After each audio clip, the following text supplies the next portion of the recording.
Halo Ibu Devi dan teman-teman semuanya, kami dari kelompok 10 ingin mempresentasikan tentang penggunaan bahasa Indonesia yang baik saat interview kerja. Bab 1 akan dijelaskan oleh saya, Rivaldo Watimena. Yang pertama itu latar belakang. Yang pertama kita akan membahas tentang komunikasi. Komunikasi itu tentu sangat penting untuk kehidupan manusia karena dengan berkomunikasi kita bisa menyampaikan informasi. Nah, yang kedua itu jati diri. Nah, jati diri sangat penting bagi seseorang karena dengan jati diri itu kita bisa menyampaikan siapa diri kita sebenarnya atau kita bisa memperkenalkan siapa diri kita sebenarnya. Nah, seberapa penting sih bahasa Indonesia? Bahasa Indonesia itu tentu sangat penting karena dengan bahasa Indonesia kita bisa berkomunikasi dari suku Aceh sampai dengan suku Papua. Gitu. Sesulit apa kita berbahasa Indonesia dengan EYD? EYD itu bisa kita artikan dengan ejaan yang disempurnakan. Tentu sangat sulit karena adanya bahasa gaul itu membuat kita sering sulit menggunakan bahasa Indonesia dengan standar EYD. Bahasa Indonesia dengan standar EYD ini sangat penting untuk kita gunakan dalam lingkungan formal seperti membuat surat, proposal, dan juga untuk kita interview kerja. Nah, sekarang kita masuk ke rumusan masalah. Yang pertama itu, apa yang menjadi penyebab seseorang mengalami kegagalan dalam interview kerja. Yang kedua itu, apakah kemampuan berbahasa merupakan faktor penting dalam interview kerja. Yang ketiga itu, mengapa saat interview kerja ada yang berhasil dan tidak berhasil. Dan yang keempat itu, apa faktor terpenting saat interview kerja. Yang kelima itu, bagaimana cara mengatasi saat bingung ketika interview kerja. Dan kita masuk ke tujuan. Nah, di tujuan ini yang pertama untuk mengetahui apa yang menjadi penyebab seseorang mengalami kegagalan pada saat interview kerja, dan yang kedua itu untuk mengetahui apakah kemampuan berbahasa seseorang juga menjadi salah satu faktor penyebab kegagalan pada saat interview kerja. Dan yang ketiga itu untuk mengetahui mengapa pada saat interview kerja ada yang berhasil maupun yang tidak. Dan yang keempat itu untuk mengetahui apa yang menjadi faktor utama seseorang bisa berhasil saat interview kerja. Dan yang kelima itu untuk mengetahui bagaimana cara seseorang menghadapi kebingungan pada saat interview kerja. Sekarang kita masuk ke manfaat. Yang pertama itu manfaat bagi pihak perusahaan. Dengan adanya makalah atau penelitian ini, membuat perusahaan jadi mengetahui pengaruhnya penggunaan bahasa Indonesia yang baik saat interview kerja. Dan yang kedua itu manfaat bagi pihak penulis. Manfaat yang didapat penulis adalah bisa memperdalam ilmu tentang interview terkhusus mengenai pengaruhnya penggunaan bahasa Indonesia yang baik saat interview. Dan yang ketiga itu manfaat bagi orang lain. Nah, bisa menjadi bahan referensi dan informasi serta bahan untuk membuat makalah atau penelitian lebih lanjut lagi. Selanjutnya akan dijelaskan oleh teman saya. Baik, saya akan melanjutkan bab 2 dari makalah kelompok 10. Yang pertama itu dari 2.1, bahasa dan peranannya. Bahasa sendiri itu merupakan suatu media yang digunakan untuk menyampaikan dan memahami suatu gagasan, pikiran, dan pendapat. Kemudian bahasa juga media komunikasi utama di dalam kehidupan manusia untuk berinteraksi dengan makhluk sosial. Kemudian melalui bahasa, kehidupan berinteraksi suatu bangsa dapat dibentuk, dibina, serta dikembangkan, serta dapat diturunkan pada generasi-generasi yang akan datang. Dengan adanya bahasa sebagai alat komunikasi keseharian manusia, maka semua yang ada di sekitar manusia dapat disesuaikan dan diungkapkan kembali kepada orang lain sebagai bahan komunikasi. Jadi, secara garis besar, bahasa dapat dilihat dari 3 sudut pandang, antara lain itu sudut pandang bentuk, kemudian sudut pandang makna, serta bentuk bahasa. Lalu saya akan membahas 2.2 yang membahas tentang kedudukan dan fungsi bahasa Indonesia. Sebagaimana kita ketahui bahwa sesuai dengan Ikrar Sumpah Pemuda tanggal 28 Oktober tahun 1928, bahasa Indonesia diangkat sebagai bahasa nasional dan sesuai dengan bunyi Undang-Undang Dasar 45 bab 15 pasal 36, Indonesia juga dinyatakan sebagai bahasa negara. Hal ini berarti bahwa bahasa Indonesia sendiri mempunyai kedudukan yang baik sebagai bahasa nasional dan bahasa negara. Kemudian saya akan membahas 2.2.1 mengenai bahasa nasional. Sehubungan dengan kedudukannya sebagai bahasa nasional, bahasa Indonesia sendiri itu memiliki 4 fungsi. Keempat fungsi tersebut saya jabarkan. Yang pertama itu ada lambang identitas nasional. Kedua, lambang kebanggaan nasional. Ketiga, alat pemersatu berbagai masyarakat yang mempunyai latar belakang, sosial budaya, serta bahasa yang berbeda-beda. Kemudian yang terakhir, ada alat perhubungan antara budaya dan daerah. Oke, selanjutnya saya akan membahas 2.2.2, yaitu bahasa negara.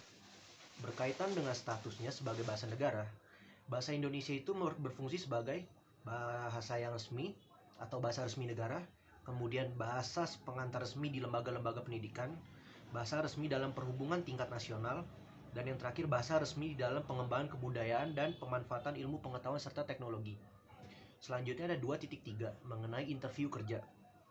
Ya, di sini wawancara atau yang biasa disebut sebagai interview memiliki definisi, yaitu sebuah percakapan yang terjadi antara dua orang atau lebih dengan tujuan untuk memperoleh informasi melalui percakapan yang berupa pertanyaan yang diajukan oleh pihak wawancara. Titik 4 yaitu tahap-tahap wawancara kerja.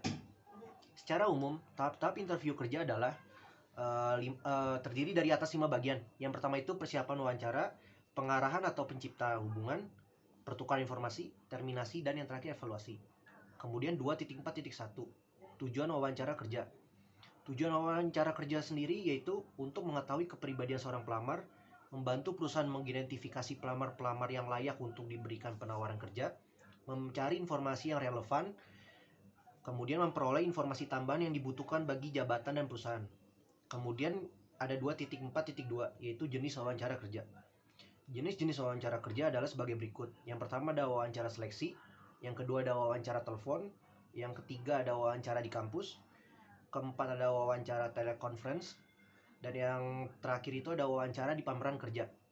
Selanjutnya akan dilanjutkan oleh teman saya. Saya akan melanjutkan presentasi ke bab 3, yaitu pembahasan dalam perumusan masalah yang sudah dijelaskan di atas. Yang pertama adalah keberhasilan dan kegagalan dalam interview kerja. Idealnya, seseorang bisa mendapatkan pekerjaan ketika dapat menunjukkan keahlian sesuai dengan posisi yang ditawarkan.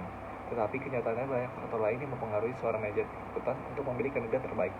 Salah satu hal yang membuat rekrut membuat keputusan menyetujui atau menolak seorang kandidat yaitu berdasarkan kesan yang ditinggalkan saat wawancara kerja. Jadi, Anda perlu mempertimbangkan untuk membuat kesan bagus sejak awal. Kesan pertama dapat membuat calon atasan mengingat Anda. Apa yang Anda katakan selama fase wawancara dapat membuat perbedaan besar pada hasil interview. Kemudian ada penggunaan bahasa Indonesia yang baik merupakan salah satu faktor yang dapat menimbulkan kesan pada saat interview kerja. Penggunaan bahasa Indonesia yang baik saat interview kerja dapat dilihat dari singkat dan padatnya memperkenalkan diri, sehingga saat interview kerja tidak bertele-tele dan manajer pun dapat menangkap perkenalan dengan jelas. Kemudian ada faktor-faktor penting dalam interview kerja. Yang pertama ada memperhatikan penampilan. Memperhatikan penampilan akan memberikan first impression atau pandangan pertama. Apakah kita rapi atau tidak, atau sesuai aturan atau tidak. Kemudian ada perhatikan penggunaan bahasa. Dalam memperkenalkan diri dan bercerita mengenai pengalaman yang kita punya, memperhatikan penggunaan bahasa formal serta sopan santun dalam wawancara, yaitu dengan kata saya, bapak, ibu, dan kalimat formal lainnya. Sebisa mungkin menghindari penggunaan nama diri sendiri dalam proses wawancara. Yang ketiga, perhatikan etika atau tata krama. Yang kedua adalah be yourself, yaitu menjadi diri sendiri, tidak meniru gaya bahasa orang lain. Yang kelima ada be confident, yaitu percaya diri. Ini menjadi poin penting saat dalam wawancara. Ketika merasa percaya diri akan mempengaruhi terhadap penyampaian cerita, termasuk penekanan pada intonasi, volume, dan konten yang diutarakan dan dapat tersampaikan dengan baik. Kemudian ada fungsi penggunaan bahasa Indonesia baik saat interview kerja. Fungsi penggunaan bahasa Indonesia baik saat interview kerja itu ada dua, fungsi utama, fungsi umum dan fungsi secara khusus. Fungsi secara umum itu sebagai alat mengungkapkan perasaan atau mengekspresikan diri melalui bahasa. Kita dapat menyatakan secara terbuka segala sesuatu yang tersirat dalam hati dan pikiran kita. Kalau secara khusus, yaitu kalau secara khusus merupakan ini sih. Kemudian ada fungsi penggunaan bahasa Indonesia yang baik saat interview kerja. Yang pertama ada fungsi secara umum sebagai alat mengungkapkan perasaan atau mengekspresikan diri melalui bahasa. Kita dapat menyatakan secara terbuka segala sesuatu yang tersirat dalam hati dan pikiran kita. Secara khusus, manusia adalah makhluk sosial yang tak terlepas dari hubungannya komunikasi dengan makhluk sosial lainnya. Komunikasi yang berlangsung dapat menggunakan bahasa formal dan non-formal. Kemudian ada pengeksploitasian iptek, yaitu pengetahuan yang dimiliki oleh manusia akan selalu didokumentasikan supaya manusia lainnya juga dapat mempergunakan dan melestarikannya demi kebaikan manusia itu sendiri. Kemudian ada pengaruh penggunaan bahasa Indonesia baik saat interview kerja. Yang pertama ada komunikasi dua arah antara manajer dan calon-calon yang lancar, sehingga manajer dapat membuka pertanyaan untuk calon karyawan dengan mudah ketika calon karyawan mempresentasi tentang dirinya. Kedua, ketika sudah diterima kerja, memberikan keuntungan seperti ketika berbicara dapat memudahkan penerimaan informasi. Ketiga, menciptakan lingkungan kerja yang nyaman dan penggunaan bahasa Indonesia yang baik ketika sudah diterima. Kemudian ada dampak penggunaan bahasa Indonesia yang baik saat interview kerja. Dampak posisi yang ditimbulkan penggunaan bahasa Indonesia yang baik saat interview kerja menjadikan individu menjadi berwibawa atau berkarakter. Kemudian dapat memperkuat eksistensi bahasa Indonesia dan juga memberikan kesan sopan. Lalu ada dampak negatifnya, terkadang manajer terlalu menganggap kaku sehingga susah dimengerti ketika berbicara dua. Selanjutnya akan dijelaskan oleh teman saya.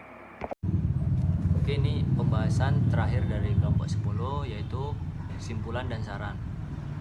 Kesimpulan di sini, penggunaan bahasa Indonesia di kalangan karyawan pelamar kerja saat ini hampir sudah tidak ada yang menggunakan dengan benar. Sedikit sekali pelamar yang menggunakan bahasa Indonesia dengan benar. Selama waktu yang berjalan, penggunaan bahasa Indonesia dengan benar saat interview kerja mulai berkurang. Bahasa yang digunakan pelamar pada saat ini diantaranya adalah bahasa prokem atau bahasa gaul, bahasa asing dan daerah. Bahasa Indonesia tidak digunakan sebagai mestinya dikarenakan beberapa faktor, antara lain faktor dari luar dan faktor dari dalam. Penggunaan bahasa gaul, asing maupun bahasa daerah di kalangan pelamar menimbulkan berbagai dampak, baik itu dampak positif maupun dampak negatif. Sarannya, karena pelamar merupakan calon karyawan yang akan bekerja di perusahaan, sudah seharusnya pelamar menggunakan bahasa Indonesia yang benar sesuai dengan situasi dan kondisi dan sesuai dengan kaidah yang telah disempurnakan, di mana kita sedang berkomunikasi secara lisan maupun tulisan. Karena apa? Karena bahasa Indonesia merupakan identitas kebangsaan bangsa Indonesia dan merupakan alat pemersatu.